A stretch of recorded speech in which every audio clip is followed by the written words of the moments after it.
Can we talk about the advice giving? Because we mentioned this a second ago, about helping them solve their own problems and maybe helping them walk the path with the right questions they should be asking. But can you speak to the difference between, if there is any, that process when you're dealing with, let's say my kids are 11, 13, and 15, and then my friend who I talk to a lot about her adult children who are more like 31 and 29, she desperately wants to weigh in on like who they're dating or their latest job choice. And I'm over here like, I wouldn't, not at that age. But at my ages, I think you do have to be more vocal about your opinions. I don't know. Am I wrong? Well, I think always default to firm and kind. And yes, at 11, 13, 15, they need guidance. I always say, God gave you parents until your frontal lobes develop. So the front third of your brain is called the prefrontal cortex. It is actually not fully developed until you're 25. And that's why we need to do a much better job of protecting young, developing brains, like not giving them access to social media until they're 14, 15, 16, just because it's so toxic there for them. So being involved and supervising them, and kids hate it when you supervise them, and they hate it more when you don't, because in their mind, it's like you don't care. So, I mean, until my kids were 17, 18, I want to know where you are, who you're with, what you're doing, and oh, by the way, I'm going to check. And now we have ways to check that were much better than when my kids were young. And so, but when they're old, your job is to be sort of a good friend and a good coach. And never forget, I'm always a long-term planner. Never forget, they're the ones that are going to be taking care of you when you're 90. And so I'm always sort of kind to my children. But if I do too much, I create dependence. And that's absolutely not what you want when they're 25 or 30. Well, and also I worry that you create resentment. I worry, in expressing your real opinion about, let's say, the daughter's boyfriend, if the daughter's 27. I don't know. I feel like at that age, they're going to do what they're going to do. And I would be very hesitant. I would feel like my role was more to be like, you'll figure it out. How do you feel when you're around? I just ask questions as opposed to say how I feel, because I'd be worried that if I'm like, he's a shit, this is definitely not the one for you. You have a greater likelihood of you either throwing her into his arms just because, it's okay for you to think your guy's bad, but if anybody else thinks it, then you're defensive of him. Or her just, I don't know, clamming up and not sharing future things with you. Yeah, no, I think it's that line. But if you really think he's a shit, you need to tell him, because you need to tell her, because new love is a drug. New love is just like you've been taking cocaine and you're not thinking rationally. And often it takes 6 months, a year, 18 months for you to see, oh, this person's really not great for me.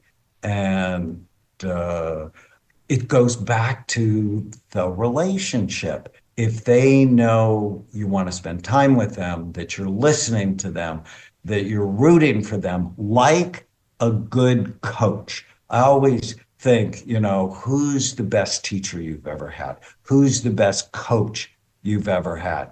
They notice what you do right, and they teach you when you could do better. And too often, parents that are ineffective notice what you do wrong and never let you forget it. And so maybe a little bit like your mom, clearly like my dad. And that's not effective, because if he goes, oh, you shouldn't do this, my mind, just to oppose him, is like, well, I think I should do that. That's exactly what I'm going to do. Yeah, somebody once told me that we've had many, many dog trainers because we have a very naughty boy in our dog family. And somebody said it's the same way that you would raise a good kid.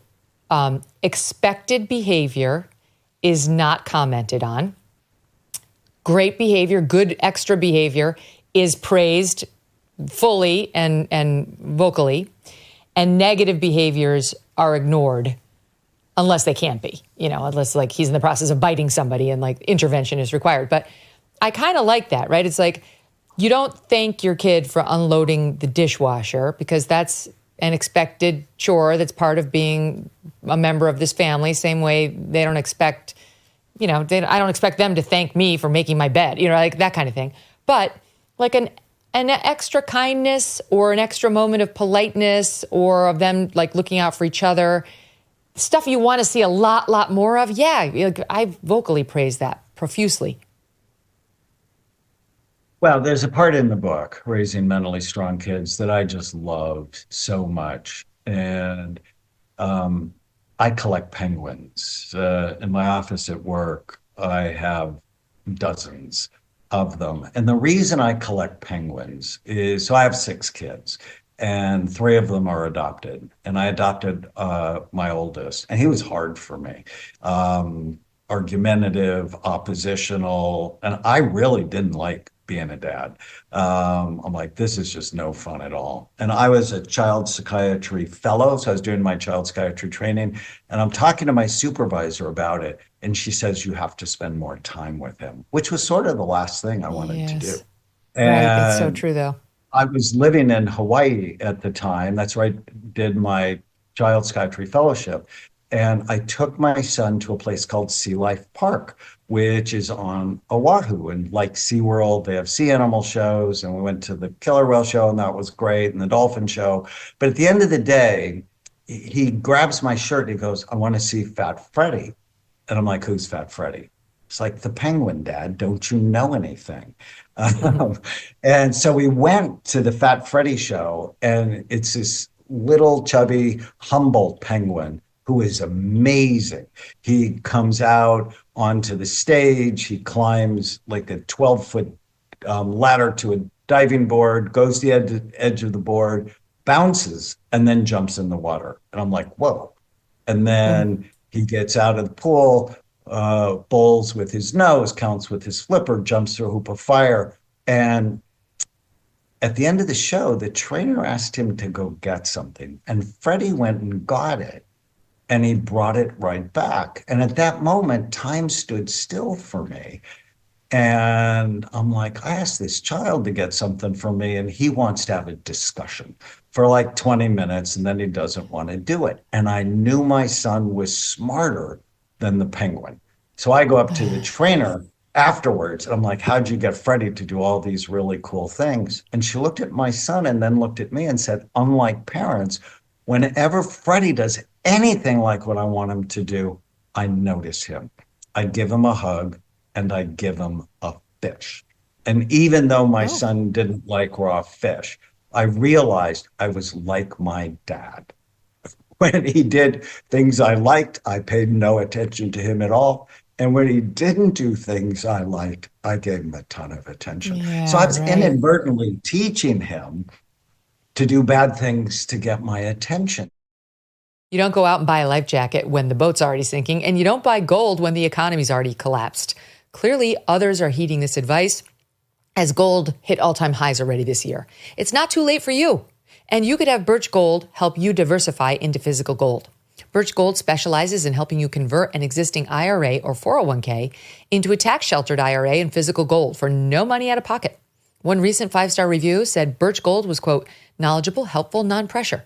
Get your free info kit on gold by texting the letters MK to the number 989898. There's no obligation, just useful information. With an A+ rating from the Better Business Bureau and countless 5-star reviews, just text MK to 989898 and let the experts at Birch Gold help you secure your future today with gold. Thanks so much for watching. If you like what you just saw, hit the subscribe button for more clips and full episodes.